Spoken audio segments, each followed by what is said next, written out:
कि आप किधर हैं? तो मैंने उन्हें बताया कि मैं अभी सेंटर पे हूँ, मेरी ड्यूटी ऑफ नहीं हुई है। 8:15 बजे मैं जब सेंटर से निकली हूँ तो रास्ते में इन लोगों ने मुझे रोका है और मेरा दुपट्टा खींचा है और मुझे घसीटते हुए अपने डेरे पे ले गए हैं।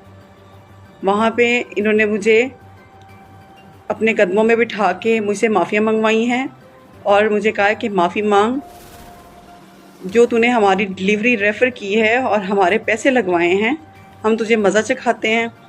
इन लोगों ने मेरे साथ ज़्यादती करने की कोशिश की है, जिसकी सूरत में मेरे कपड़े भी फट गए और मेरे सर में इन्होंने जूते भी मारे हैं और मुझे ठोकरें, लातें भी मारी हैं। मैं हुकूमत पंजाब से, आईजी पंजाब से इंसाफ़ चाहती हूँ। मैं गवर्नमेंट की मुलाज़िम हूँ, मेरे साथ इंसाफ़ किया जाए और इन लोगों को सज़ा दी जाए।